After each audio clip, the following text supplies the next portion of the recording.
আকাশবেদী গর্জনে কেঁপে উঠল ইউক্রেন। শত শত ড্রোন আর ক্ষেপণাস্ত্র, যার বেশিরভাগই ছিল ইরানের তৈরি, ছুটে এলো রুশ বাহিনীর তরফ থেকে। ইউক্রেনের পশ্চিম, দক্ষিণ ও মধ্যাঞ্চলে নামল ধ্বংসের ছায়া। এমন সমন্বিত ও ভয়াবহ হামলা ইউক্রেন দেখেনি গত 2.5 বছরের যুদ্ধে। ইউক্রেনীয় বিমান বাহিনী জানায়, এক রাতে রাশিয়া ছুড়েছে 537টি ড্রোন ও ব্যালিস্টিক ক্ষেপণাস্ত্র। এর মধ্যে 249টি ভূপাতিত করা গেলেও বাকি অস্ত্রগুলো আঘাত হানে আবাসিক ভবন, বিদ্যুৎ কেন্দ্র ও অবকাঠামোয়। সবচেয়ে ভয়ঙ্কর দিক হলো, এই হামলা মূল ফ্রন্ট লাইনে নয়, বরং যুদ্ধক্ষেত্র থেকে অনেক দূরের অঞ্চলে চালানো হয়েছে। খেরসনে ও খার্কিবে 2 জন নিহত হয়েছেন। কেরকাশিতে আহত হয়েছে অন্তত 6 জন, তাদের মধ্যে রয়েছে একটি শিশু। রুশ হামলার সময় পোল্যান্ড বিমান বাহিনী নিজের আকাশসীমায় সক্রিয় প্রতিরক্ষা ব্যবস্থা চালু করে।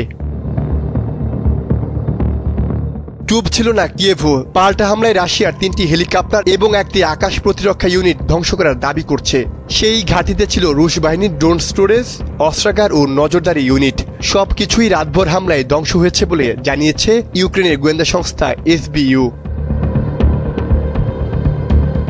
হামলা প্রতিহত করতে গিয়ে ইউক্রেন একটি F-16 যুদ্ধবিমান হারিয়েছে, পাইলটও মারা গেছেন। অন্যদিকে কৌশলগত শহর পোস্কোভোক দখলে নিয়ে রাশিয়া মোতায়েন করেছে 1,10,000 সেনা, যা যুদ্ধে নতুন রণনীতি স্পষ্ট করে।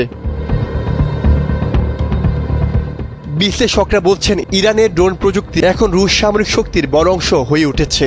এই সহযোগিতা যুদ্ধকে নতুন উচ্চতায় নিয়ে যাচ্ছে, যেখানে শুধু ইউক্রেন নয়, উত্তর ও পূর্ব ইউরোপের নিরাপত্তা এখন প্রশ্নের মুখে। সাইমুল হক খান, সময়ের আলো।